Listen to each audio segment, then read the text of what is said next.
And I'll hand it over to David. Listen. Okay, thanks again, Belinda. Okay, it's nice to see everyone. I see some familiar faces. I see some new faces. I'm guessing that quite a few usually attend the Chicago meditation group events. Is that right?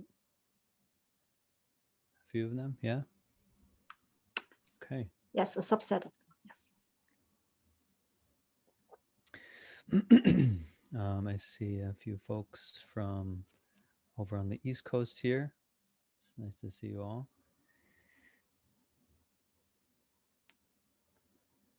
So I don't know everyone personally. So sometimes I feel it's hard to know exactly what to say because I really don't know where you folks are in your practice or what you may need and what you want to hear the most. Um, so I'm just going to give a general talk focusing on the core principles of Buddha Dharma. And since your group is it doesn't focus on one particular school of Buddhism, it's open to all traditions. um, I'll focus on the teachings that are common throughout all traditions. Of course, since my background is the Chan school, Chan tradition, that's what I'm most familiar with. I'll share some things that may be unique to that Chinese Chan lineage. Um, and I hope to at the same time address the the most helpful view that we can have to guide our practice. Um, what is the view? What are the guidelines that we can use to guide our practice so it actually ends up being a Buddhist practice? Because sometimes without knowing it, we end up practicing in a direction that is different than what the Buddha had shared. It may be good, it may be helpful, but we may not be getting the full benefit because we don't have the right view. We may not have the right direction. Okay.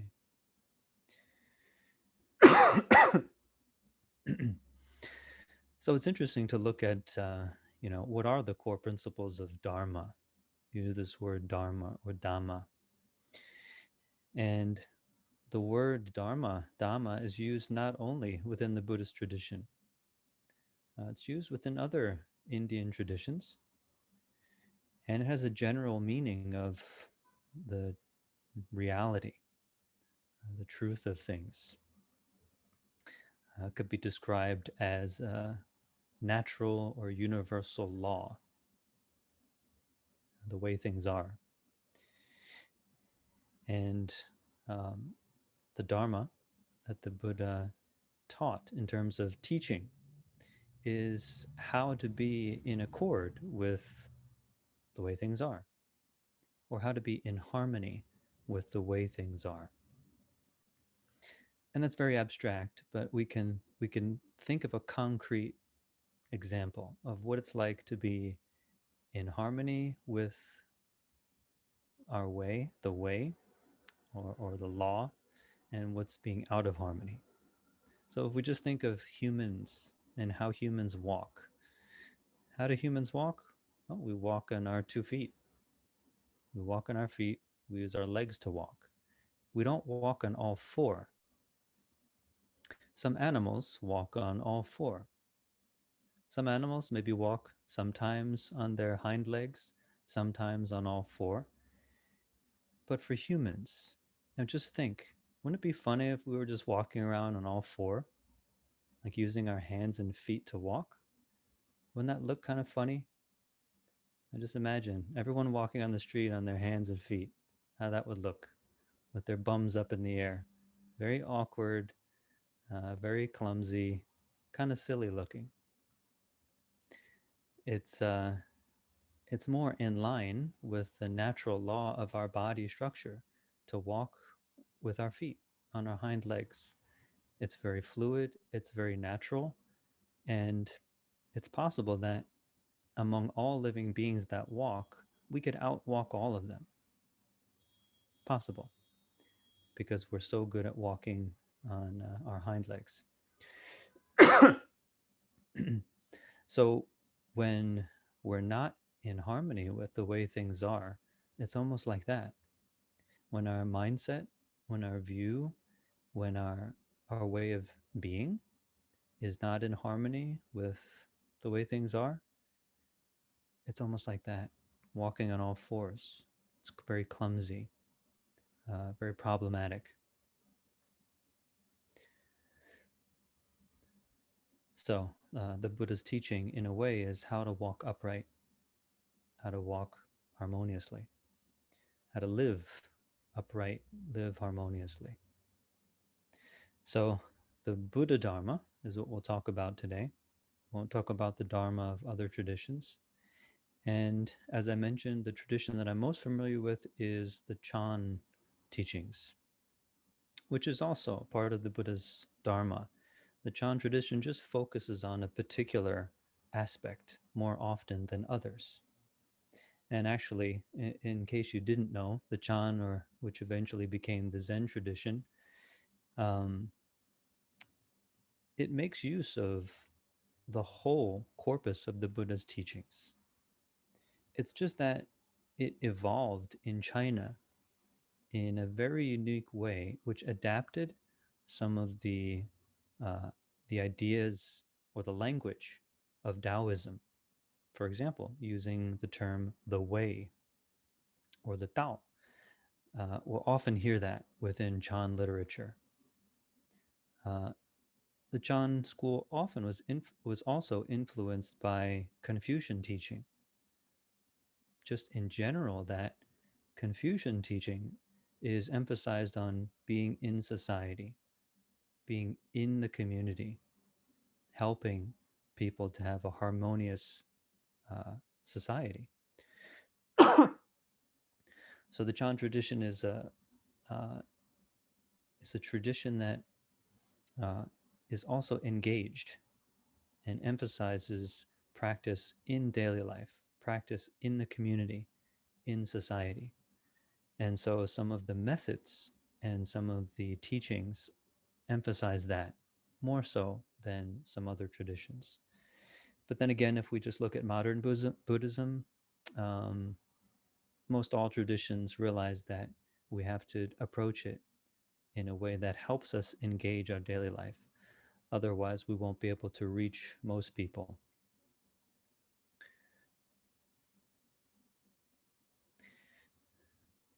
And so when we look at the Buddha's teachings, sometimes it's called doctrine, the doctrine of the Buddha.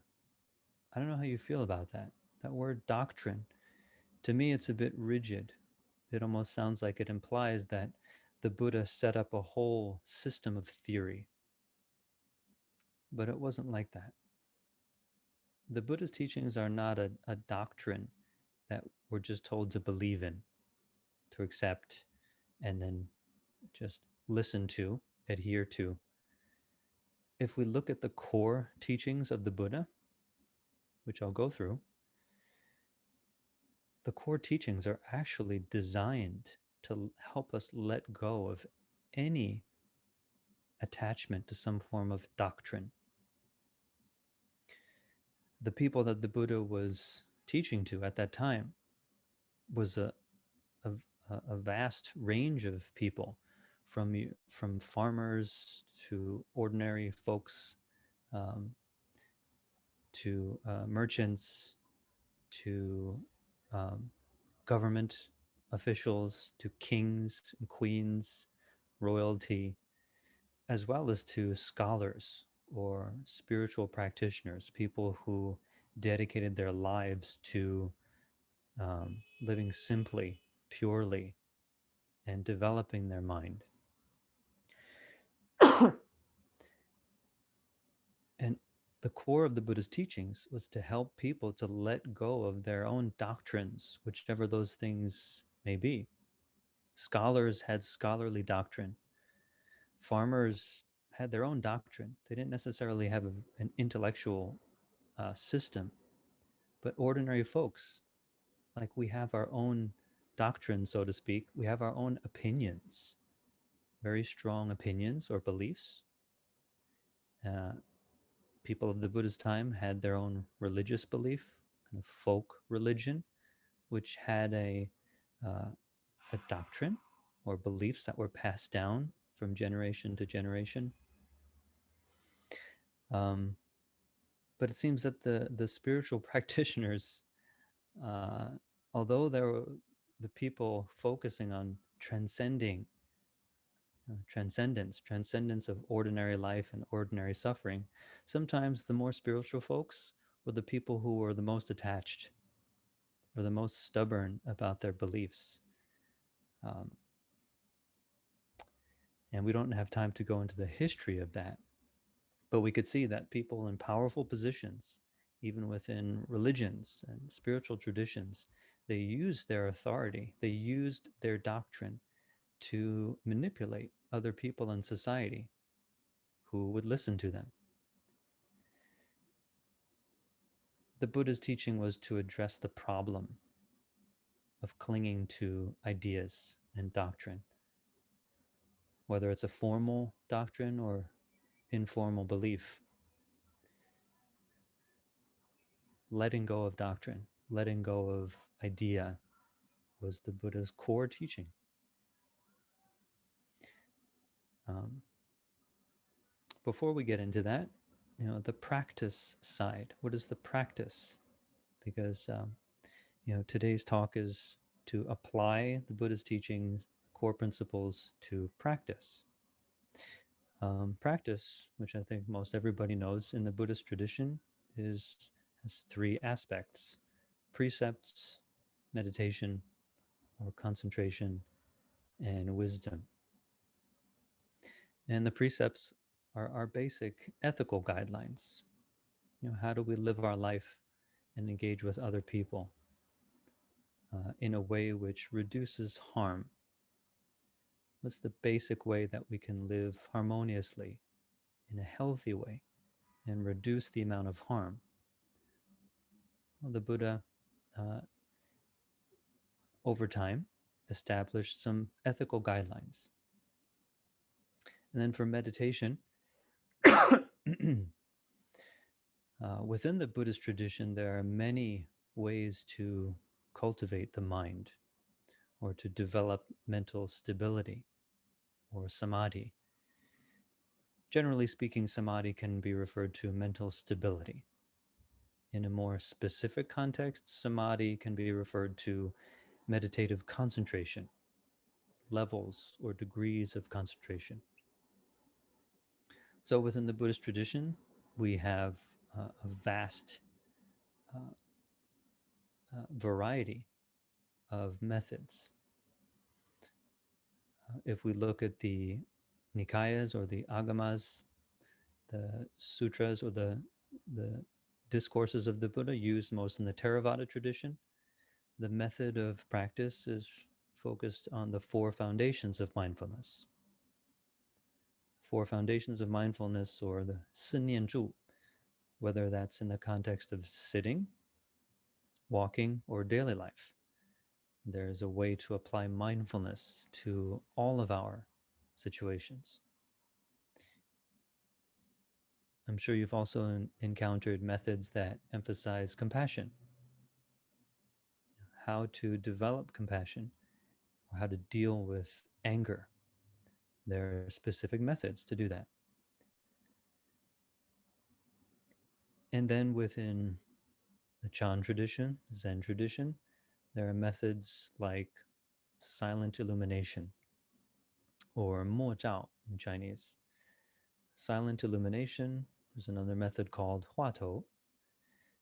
In the Zen traditions, that's often called just sitting, and the method of koan is used.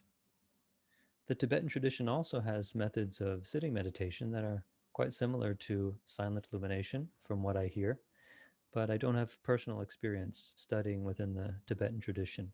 But from what I hear, the Mahamudra and even the Dzogchen approach of meditation at some point resembles that of silent illumination. That's the second aspect of Buddhist practice or Buddhist training, cultivating stability, often through meditation. And then the third aspect, which I'll focus on today more so, is theory. I don't want to say doctrine, but just theory, which we can also refer to as instructions. Because the Buddha's teaching are less of a description of reality, more of an instruction on how to be in harmony with nature, in harmony with life and death. The Buddha's teachings, we could think of it as an instruction manual, as opposed to some sort of scripture or doctrine that we just believe in. It's like using a manual to put together a machine, or using a manual to maybe, for example, learn how to exercise properly, learn how to use our body properly. There's even manuals or instructions on how to walk or how to run, which may seem strange because I think most of us can walk or run or move. But there's ways to walk and ways to run that are optimal, that are more harmonious, we could say, in terms of how our body moves, more balanced. So, following the analogy I used with the beginning, if the most clumsy way for a human to walk is on all fours, well, then the most refined and balanced way to walk is to walk on our 2 feet, using our legs, but really being fully aware of our body. Maybe we need a manual to do that.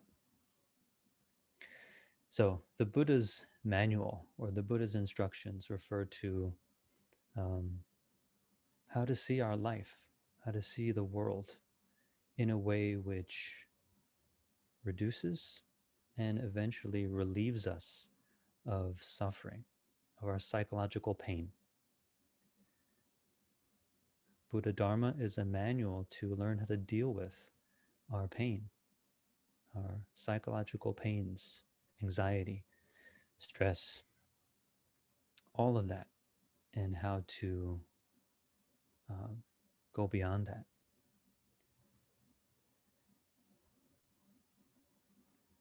So what are the core teachings?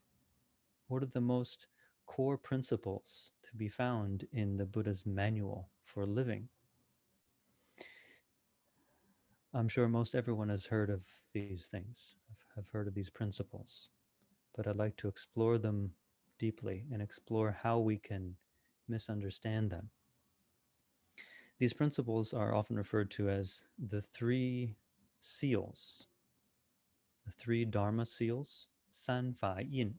Have you heard of that?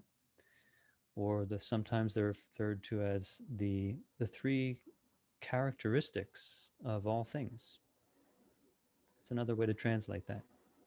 The characteristics of everything, the qualities of everything. You name it, it has one of these qualities.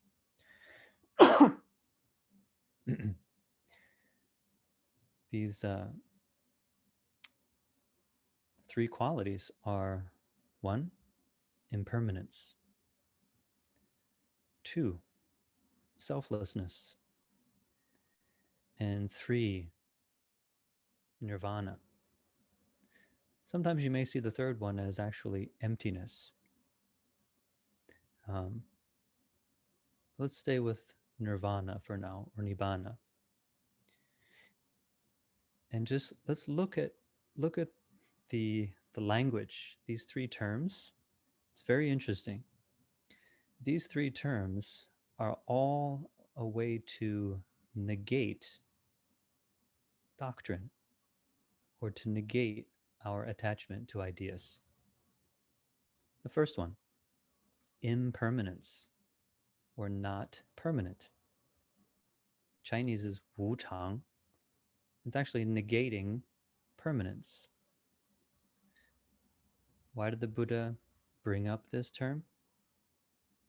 Well, because most, if not everyone, has some idea that something is permanent. For the ordinary folks, we may see our body and our own mind, this little person here, as permanent, even though we know we're going to die. I think we all know that. We often may just consider ourselves permanent. Or maybe something about us is permanent. So, for people who have a belief in spirituality, maybe there's a view that something inside of us is permanent, like a soul, some part of us somewhere, inside or outside. Some beliefs were, during the Buddha's time, these beliefs of permanence were um, almost codified. The doctrines that existed were very extensive. Some believed in a soul inside the body. Some believed in a sort of permanent being or soul outside the body. There are other views or ideas that beneath the superficial things in life, so beneath the body, our mind, the physical environment with all these various things around us, somehow beneath that, like the substratus of all these superficial phenomena, is some permanent being or some permanent source of life. Um, some people held that view, or some people hold that view. The Buddha used impermanence as a way to help us shatter our clinging to any kind of view of permanence. But why? Is it so bad to believe in permanence?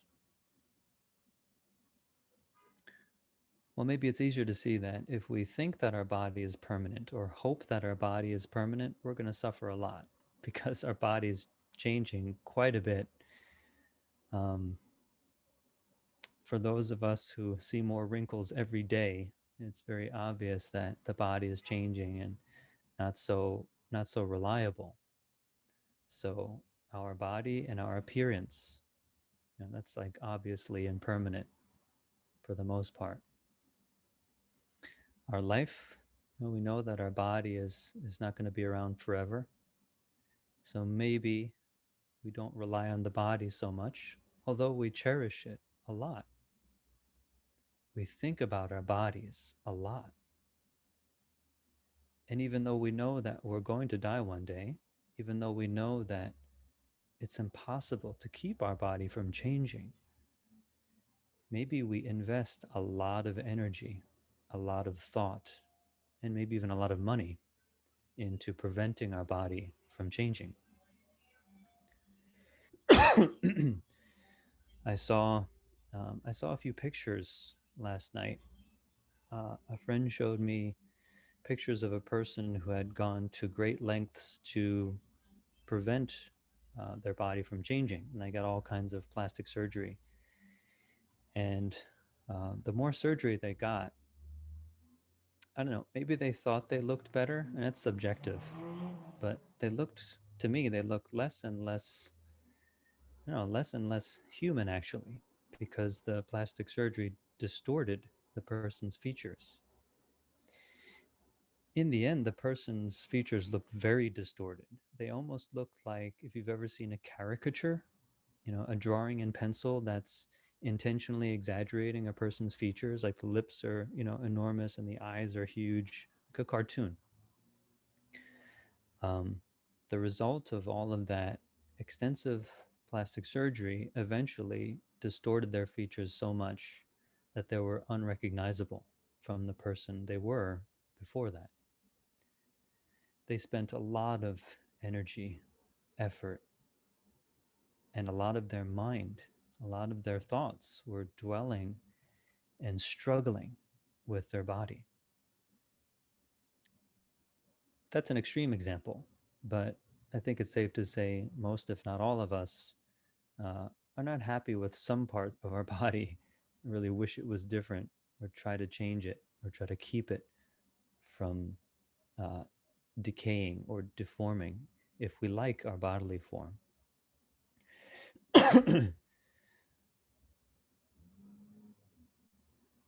And for some of us who may have a spiritual path, if you're Buddhist, you probably don't subscribe to the idea of a soul, um, but maybe there is a different kind of belief, a different view of something about ourselves that is permanent. And we hold on to that, think about it a lot, or try to attain or try to experience that part of us that is somehow permanent. The idea of impermanence is to remind us that that's not possible. It's impossible. According to the Buddha's experience, it's impossible to find anything that's permanent. The more we try to find or maintain or acquire something permanent, the more we suffer. The more our mind is bound to those ideas, the more we're thinking obsessively about that thing that we want to be permanent. So for people who are practicing Buddhism, um, I'll assume that's everybody here. Maybe you're trying to understand that and trying to experience that, trying to notice, how you or how we take our body, take some aspects of us as permanent. So we're trying to see that, trying to accept it. But one thing that's interesting, a problem that can happen when people study the idea of impermanence is actually we use it unskillfully. And I often refer to the analogy of we use the Buddha's teachings in a way that's as if we're catching a snake by the tail. That's an unskillful way to catch a snake, by the way. If we grab a snake by the tail, what can happen? It can still rear its head around and bite us.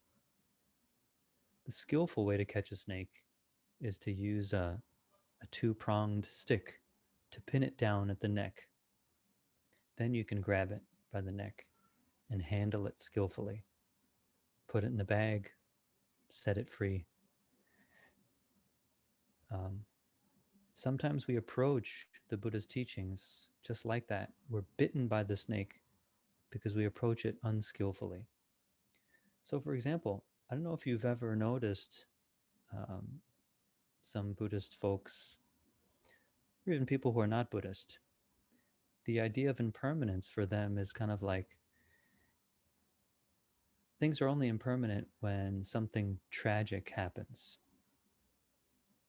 Like when somebody passes away, when something we like is lost. Maybe lose our job. Maybe a lot of us have lost our careers, our job during this pandemic. We lost it for a period of time. We may have lost a connection, a relationship. And then we think, oh, life is impermanent.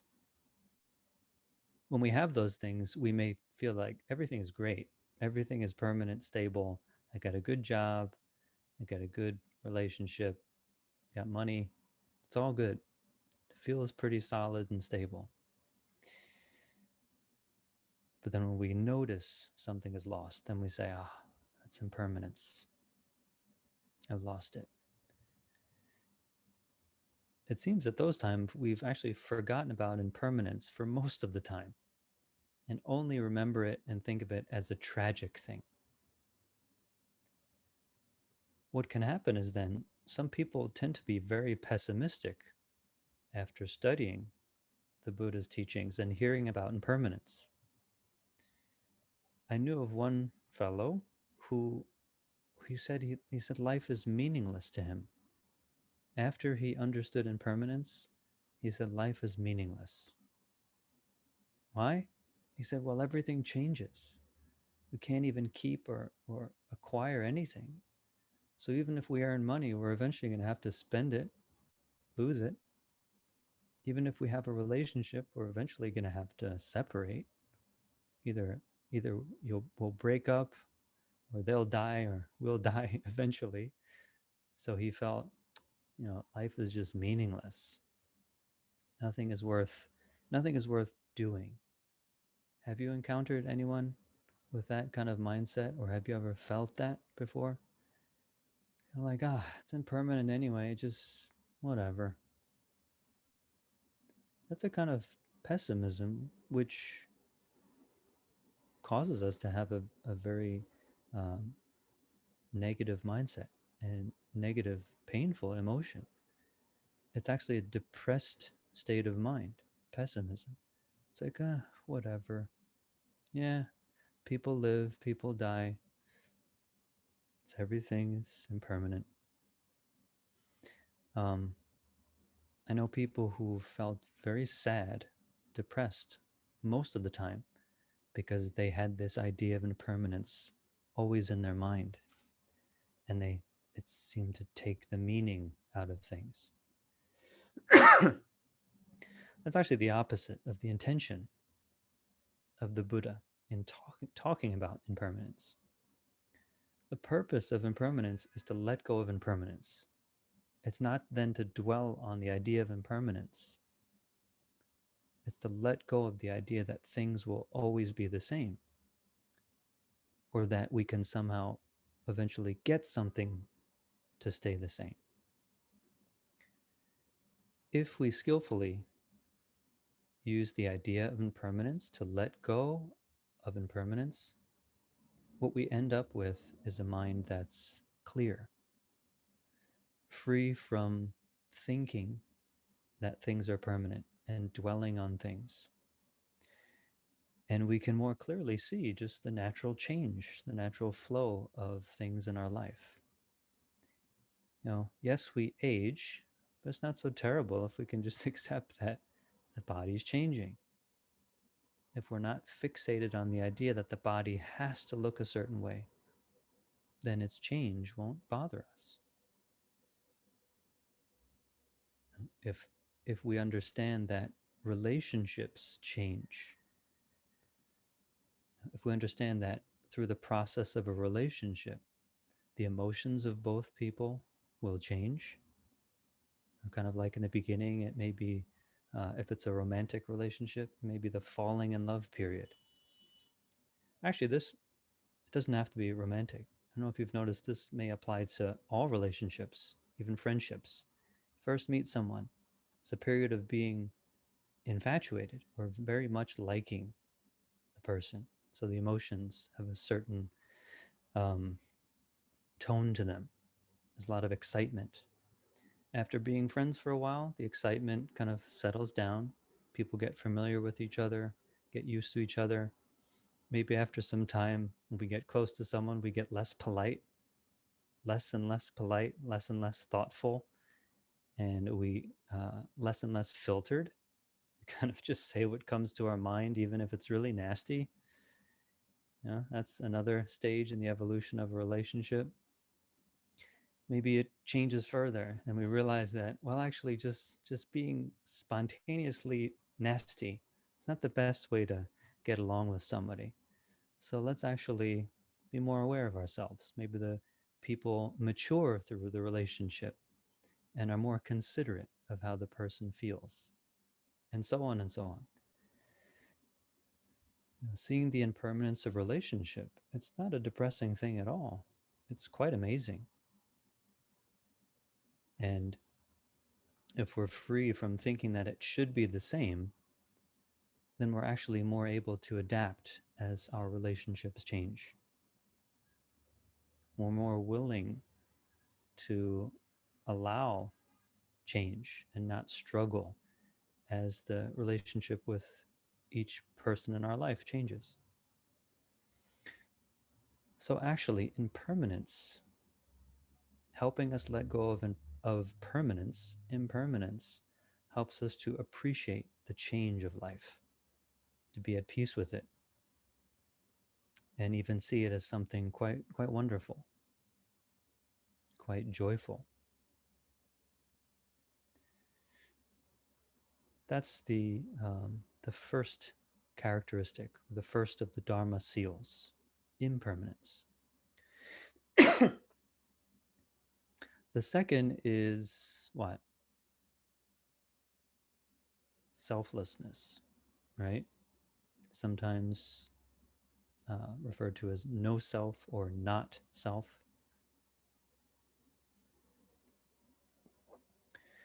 This can be um, quite a confusing concept. But if we just look at it again, it's negating something. It's negating the idea of self. Why would we negate the idea of self? Or what is self? Self just means that something is completely individual. So, if we believe that the body is a self, then it seems to us that our body is just completely individual. It has nothing to do with anything else. It's just me and my body. From a more spiritual perspective, some people have the belief that the soul is the self. The body is a changing thing. The soul may be seen as the self. The soul is independent, everlasting. Self in any form, whether it's body, whether it's some sort of metaphysical or spiritual thing, self just means an independent thing. And it's a belief, it's an idea. The Buddha used the term no self to break apart attachment to the idea of somehow, that a self somehow exists. So, for example, with the body, the Buddha went to great lengths to explain how the body is not a self. And part of the method of mindfulness includes analyzing or observing the body and observing how the body is, it's impossible for the body to be an independent thing, right? I mean, just look at how we have to eat, breathe, drink every day. If we didn't need to breathe, we didn't need to eat or drink. Okay, maybe our body could be independent, but we need to always have something coming into the body, and there are always things going out of the body. Our body is not an independent self. It's constantly based on elements coming from so-called outside, and elements passing through the body, returning to outside. And our mind, could our mind be a self? Well, just look at any thought in our mind. Does that thought come from nowhere? Spontaneously just coming out of nowhere and staying there, independent? If we look at our own experience, observe our experience of how thoughts arise in our mind. Thoughts arise because we hear things, we see things, right? Just hearing what I'm saying now, I'm sure, is stimulating some thought in your mind. Or just looking at me, looking at other people in these little boxes, maybe it's triggering some thoughts in your mind. And not only that, not only this stimulation from our senses, but our thoughts are based on a kind of collection of thoughts and ideas that we have within ourselves. A collection of memories, ideas, and also the capacity that we have to create and imagine. for thoughts to happen, it requires a lot of different elements and aspects of our being, our body, our brain, the environment, and all these different interactions, even for one thought to occur. And what if we stop breathing? Could we have any thoughts if we stop breathing? Our thoughts are dependent on our breath, just like everything else, all the other functions of our body. So, the Buddha's teachings help us to observe this selfless nature of our body and mind and environment. But I don't know if you've noticed that some people also mishandle the idea of no self. They're bitten by the snake again. They're bitten by the idea of no self and may actually become afraid, like afraid of losing their personality, or afraid that they think no self means that a person should just be sort of plain and thoughtless, without any creativity, without any without any liveliness.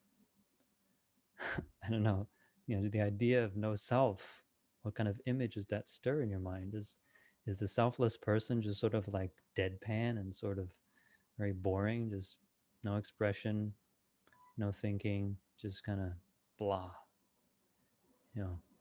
feelingless, indifferent? Some people misunderstand selflessness to mean that, lifeless, just sitting in meditation.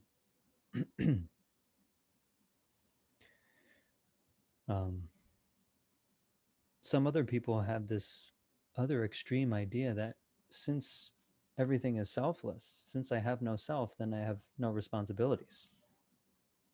I can do whatever I want, harm people, do this, do that. Well, since there's no self, then there's no consequence, right? There's nobody to receive the consequence. It may seem like that.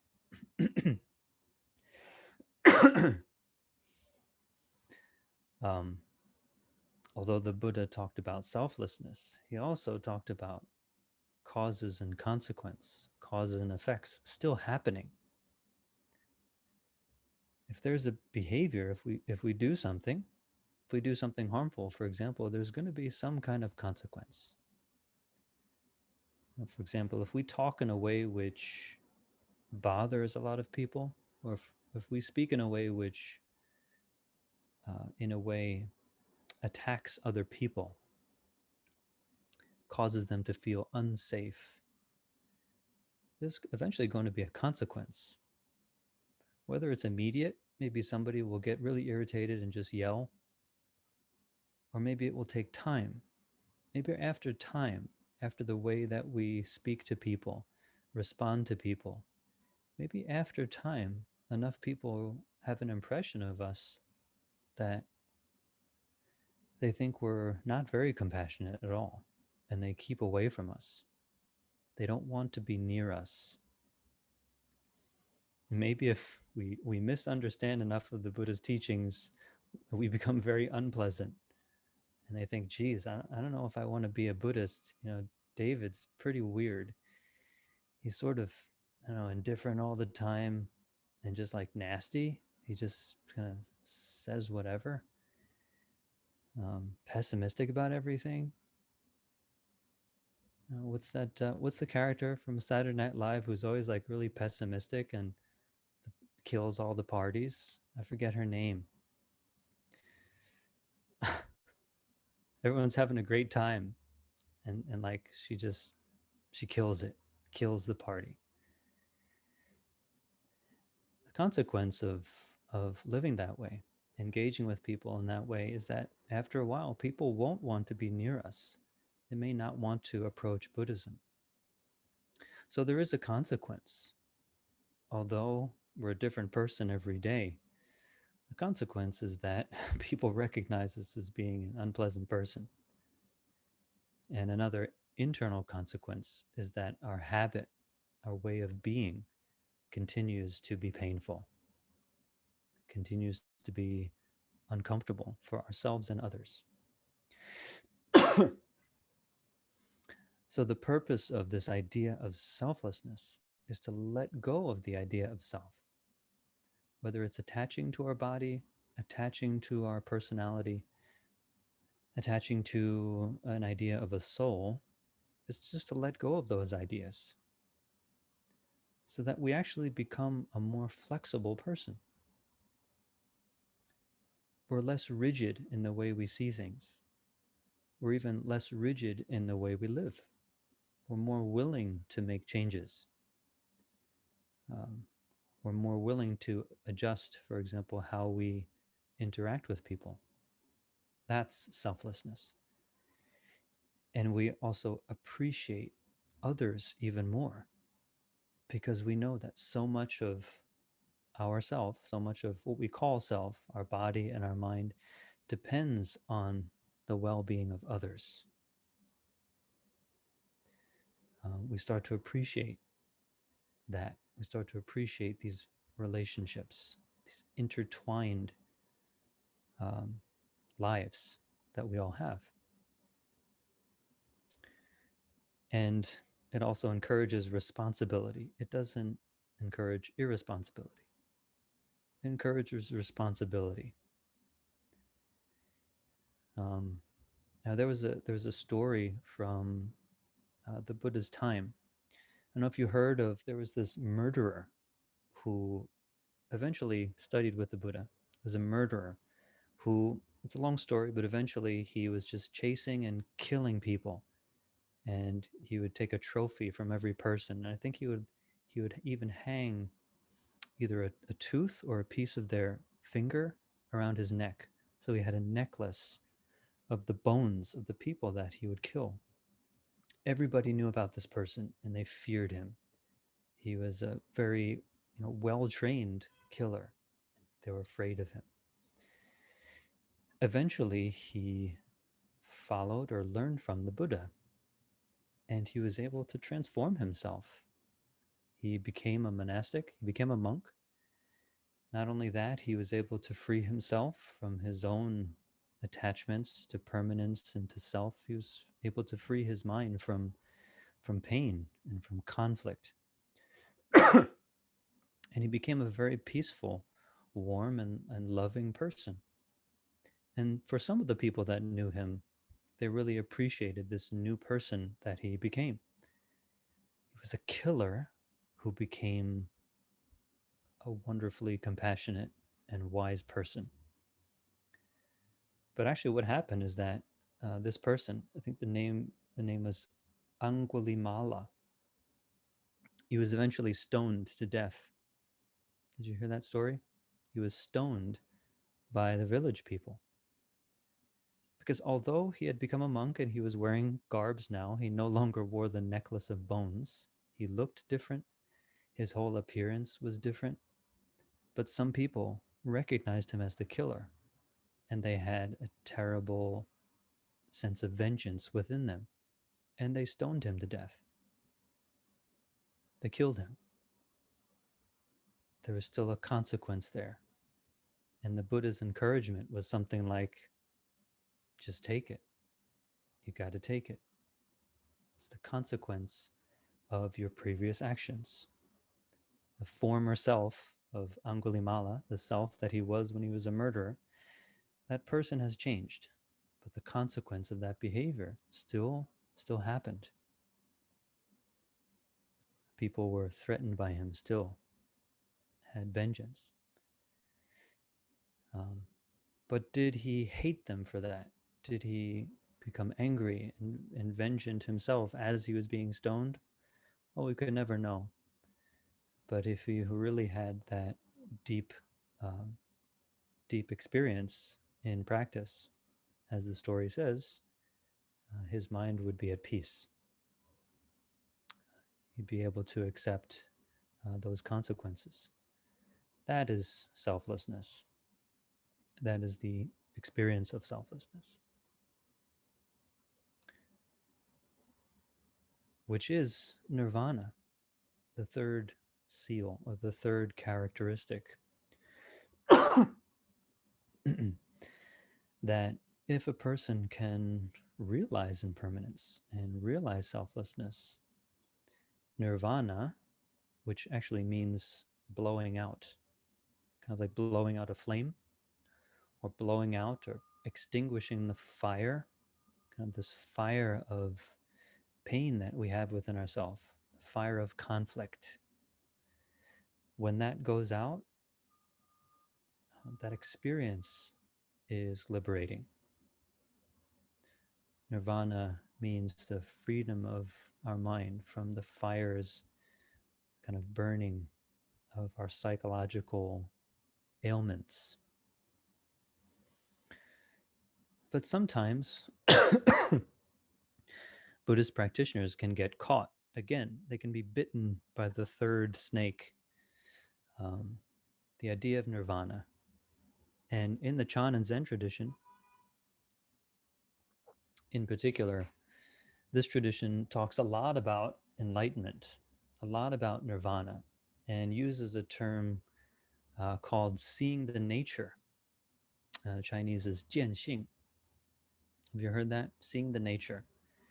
If you open up the Platform Sutra or any of the records of the Chan masters, you'll probably see this term, seeing the nature. And after hearing that so many times, seeing the nature, the purpose of practice is to see the nature, as some teachers put it. It's very easy for a person to get caught up in the idea that there's some sort of thing that they should be able to see, or some sort of experience that is uh, perceivable, seeable, and it's this nature. Sometimes it's called true nature, right? Sometimes the purpose of practice, according to that Chan or Zen tradition, is to see your true nature and to be free from your false nature. Sometimes that kind of language is used. So, as a meditator, and actually, I've done this. When I first started studying Zen or Chan, I was sitting there trying to see my true nature, trying to see my true mind, and like really trying so hard that I got a stiff neck after one retreat. Somehow, somehow I was using some sort of tension in my body, which for a while it seemed like it was working because I wasn't having much thoughts. For that time that I was trying really hard, like my thoughts became fewer and I felt very concentrated. And actually, it sort of felt like blacking out, like passing out, on the verge of that. But I didn't pass out. I just felt very tense, very concentrated, and the distracting thoughts were very few. So I thought that was the right way to do it. I was trying to see my nature. What I was doing was just making myself very tense and becoming obsessed with the idea of enlightenment, the idea of nirvana as something or true nature, 真性, 真心, true mind, as something that we could see. And then the false mind is like, thoughts. Thoughts are bad, true mind is good. That's how I mistook it. And that's how many people, sometimes subconsciously, mistake this teaching of Buddha nature or true nature. I was just speaking with a practitioner the other day who he also recognized this within himself. He was resisting his pain, trying to resist and suppress pain, to resist and suppress distracting thoughts, trying to resist and suppress any kind of thought, to try to silence the mind and see its true nature, which essentially is conflict. If that's not conflict, I don't know what is. That's the most essential conflict. Being at odds with ourselves, being at odds with thought and with the body. That's a very aggressive and even violent approach to practice, trying to suppress or subdue the mind, to see some purity of mind. Actually, the whole teaching on Buddha nature is it's not to seek for it or to try to see something. And although the Buddha talked about Buddha nature, why did he even bring that up? It almost seems like a mistake. Why? He was doing so well before with impermanence and selflessness. Where does Buddha nature come from? Well, it's said that the teaching of Buddha nature is because people became afraid of selflessness. Selflessness sounds very bleak, even scary. Impermanent selflessness. Okay, so what are we left with? Nothing? The Buddha then used this term Buddha nature to describe in more positive terms the qualities of compassion, the qualities of wisdom, and the capacity to help others and engage with others in a skillful way. So the term Buddha nature was a more positive way to talk about our nature, this capacity to be wise and compassionate. So it is just that Buddha nature, true nature, it's not a thing. It's not some kind of mind opposite of thoughts. Buddha nature is just our capacity to be awake, to be clear. What are we awake to? What are we clear about? We're clear about impermanence. We're clear about the selfless nature of things. That's also described as emptiness. So, Buddha nature is the capacity to be aware of emptiness, or the quality of everything being empty. Our body, our mind, the environment, they're all changing. They're all interrelated, interdependent, empty. Because they're empty, that's where the idea of purity comes from. Purity, this idea that the mind is pure, just means that because our suffering is not permanent, because all of our pain, the worst kind of pain and the worst kind of suffering, because it's not permanent, because it's not a fixture within us, that's why the mind is pure. It can't be permanently soiled or damaged. That's where this idea of purity comes from. So that's our true nature. It's not a thing. Our true nature is impermanence, selflessness. The fact that although we suffer, we can be free from it. We can experience a mind that's clear, free, so-called pure. So it's not a thing. True nature, nirvana, is not a thing. It's our capacity to be free from our problems and vexations that come because of attachment. It's almost like another analogy, which is I think is quite clear, is it's like a movie. Sometimes when we watch movies, I don't know how many of you folks like movies. If the movie is really capturing our attention, sometimes we totally forget it's a movie, right? Especially if it's really dark, we just have this screen. We're watching this movie that's like really engaging, it's captivating us. We sometimes forget it's a movie and we're just like, we're jumping on our seat when things happen. Or we're emotionally moved by it. We're crying our eyes out because of what happened in the movie. Or like maybe we feel this hatred within us because of the character in the film that we take to be real, and we hate them. We want the main character to win, something like that. That's like when we're unaware of our body and our mind and how it's working. We're lost in our thoughts. When we're lost in thoughts, unaware, we're emotionally driven and pushed and pulled, and our behavior is pushed and pulled, and we do things unskillfully. That's what the Buddha called ignorance. if we were to, during that movie, like turn all the lights on or just put on pause for a second, as soon as we pause or turn the lights on, we realize that it's a movie again. We realize it's actually just an image, a sequence of images. And once it's playing again, it's one image after the other. It's just a movie. We realize it's a movie then, and it's over, and we're like, oh, okay, so back to work or back to real life. We're no longer lost in the movie. That's like when we're aware of ourselves, when we're aware of how our mind is working, when we're aware of how our thoughts are happening. We're not lost in them. We're not pulled around by them. And we're not emotionally driven by them to do things which cause problems in our life.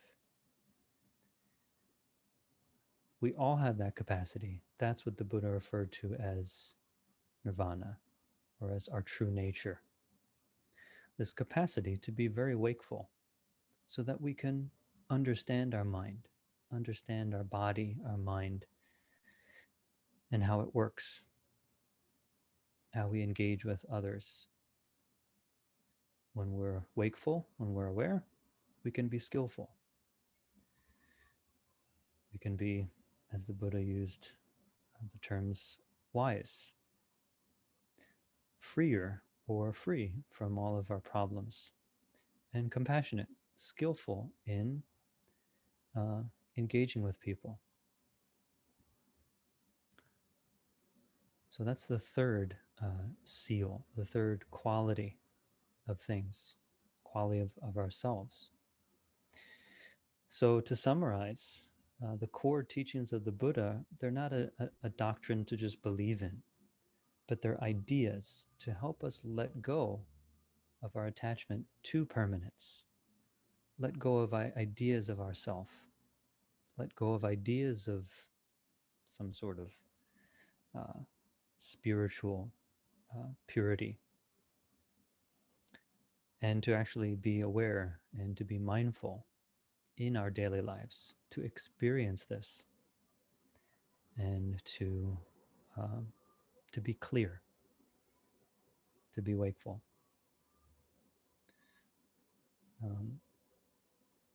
So this is more theory to share with everyone. And this is what is referred to as the view of Buddhism, the theory, which is the instructions and the direction of how to practice. The next step is, of course, applying it, using methods to apply this in our lives. Because of time today, there's not much time to talk about method. Thought it would be more important to share about theory today. But for those of you who are interested in practicing, I'm sure everyone is here. I'll be leading a retreat online on June 12th. This is just a one-day retreat. It'll be hosted by the Dharma Drum Retreat Center. So if you're interested in practicing more together, and if you're interested in actually how to apply these theories within the practice itself, I'd like to invite you to join and to practice together at that time. But before we finish, I think we do have some time if folks have questions. Is that right? Just to check, Belinda, how much time do we have before we finish? Is it 10 minutes or? Yeah, we have about 5 10. minutes? We have about 10 minutes. So if anyone has questions for David, you can put it in chat, type it up. And so David and everyone can see it, and he can select some to answer. Yeah, so just take some time to formulate your question and type it in the chat, and I'll take a look. Also, feel free to be challenging sometimes. You don't have to be polite. If you really don't agree with something that you heard, feel free to bring it up. It's important.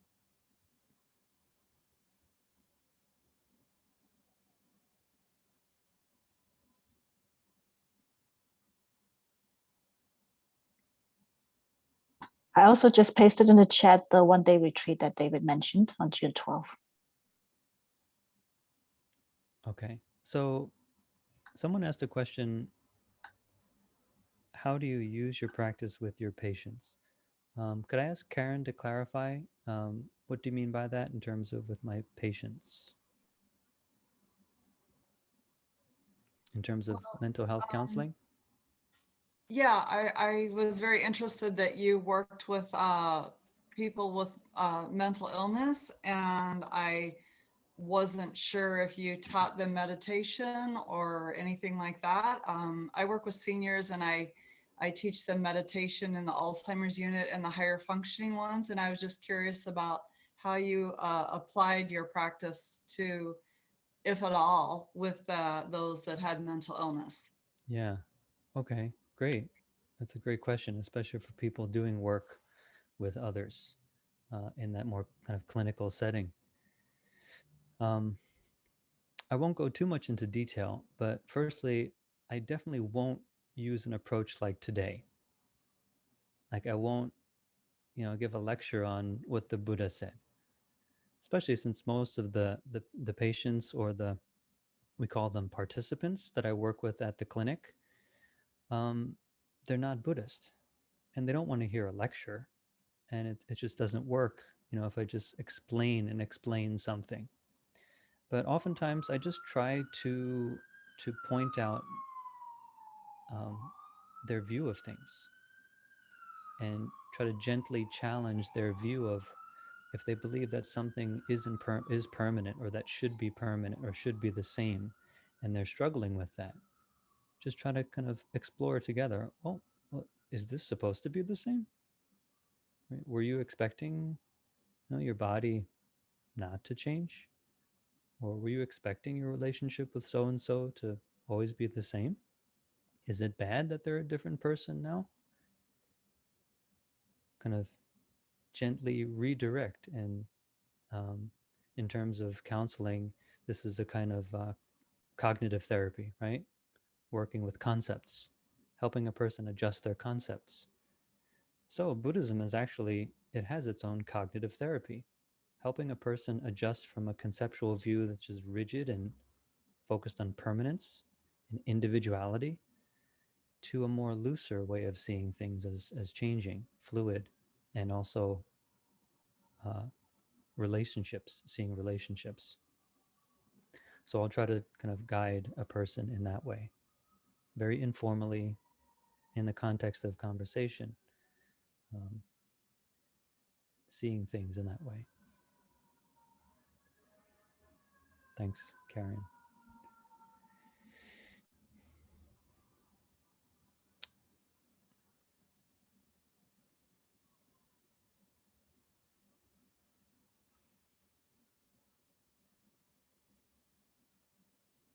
Okay.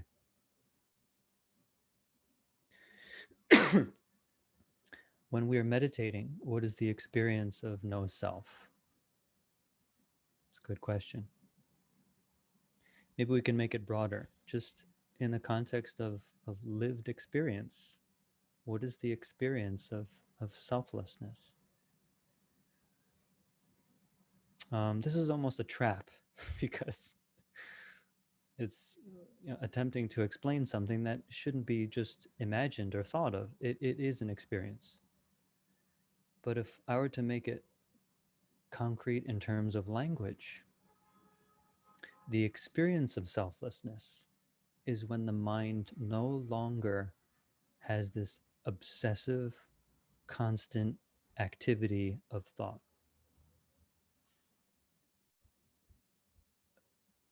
When the mind, it's not when the mind has no thinking or no thoughts anymore. That's different. That's like a dead state of mind. That's a coma, or that's some states of meditative concentration have almost as if no thought happening. Selflessness is when the noise of the obsessive thinking and thought is silenced. In the Chan tradition, it's described as the craziness of the mind is silenced or has come to rest. Because our experience of self, where does that come from? It comes from constantly thinking and identifying with the images and thoughts in our mind. It's like when we think about ourselves, well, we're picturing ourselves. When we do that obsessively about the future, what happens? Well, we become anxious, right? We have an experience of anxiety. When we think about ourselves in the past and maybe something we did wrong, we may feel depressed because we have this regretful sense of self.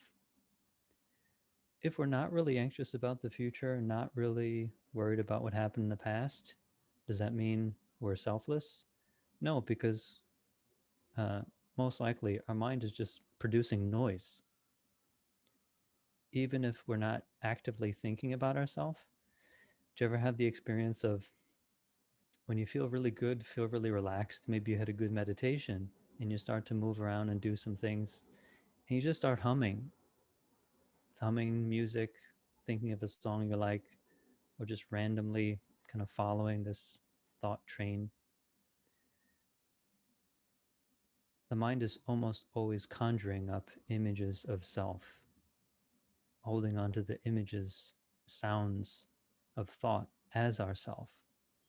And that goes on incessantly. What if we're really concentrated? What if we are in a state of meditative absorption, the jhanas, as it's called?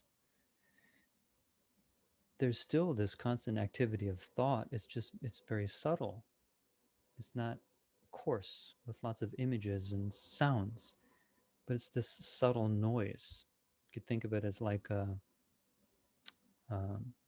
white noise or the buzzing of machinery, which is this hum.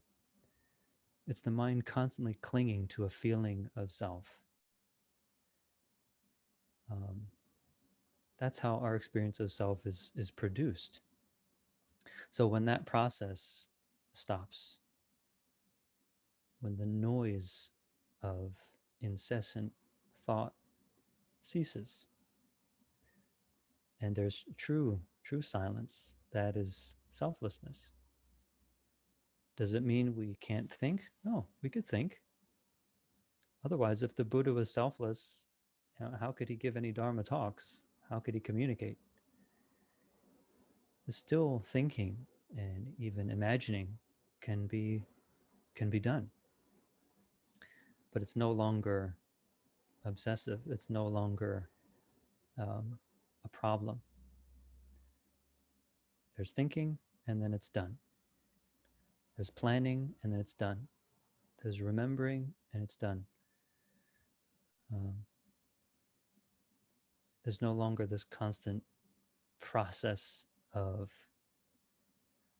emotional attachment and endless thinking. That's my understanding. So that could be during meditation. It could be whenever. It could be when just walking down the street, having a meal. Is it easy? Is it likely? Not very likely. It's not easy. It doesn't just happen randomly. For a person to have the mind truly become silent and free of this constant obsessive thinking, that takes training. So it's I guess easy to describe, but it takes training and awareness for that to happen. And then I think the last question,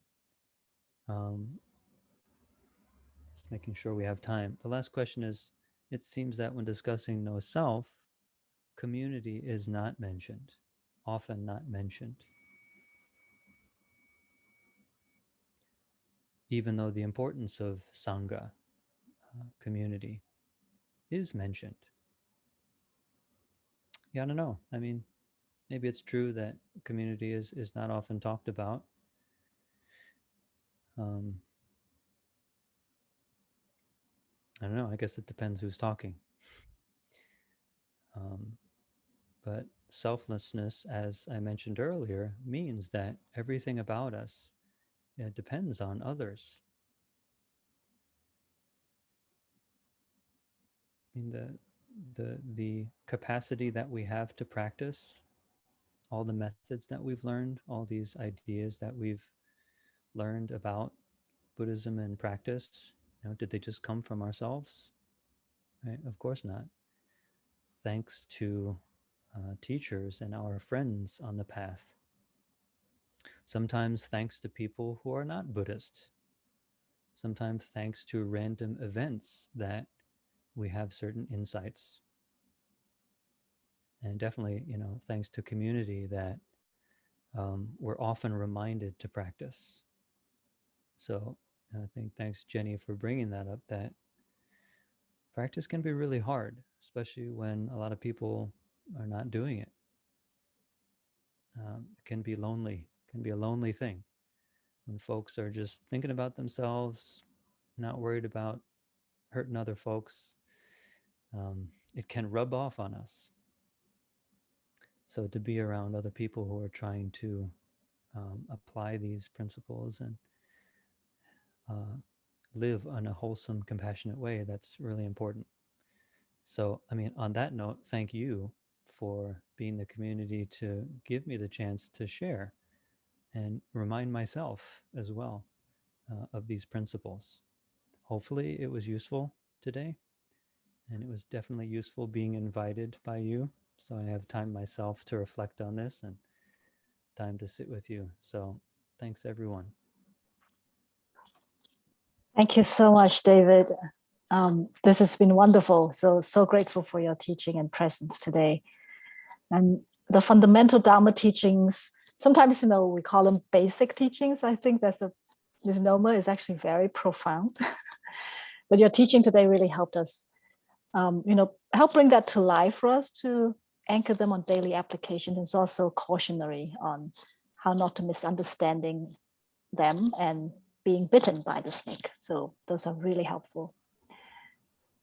Really appreciate it. We hope we can invite you back again at some time later in the future. Sure. Yeah, sure. Great.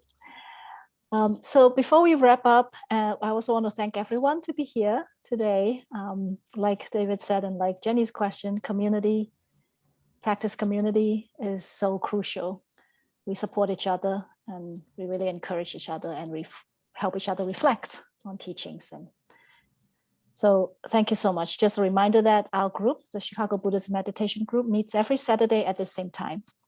So we open the Zoom or the door once we get back in person at 3:45 p.m. Central Time, and we go till about 6 p.m. Central Time every Saturday.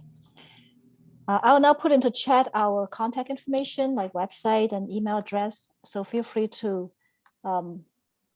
message us, let us know if you have any questions. And we hope to see you all again. A few of us will stay behind for any questions or any sharing. But those who need to leave, please do. I'll stop recording now as well. Thank you, Dave.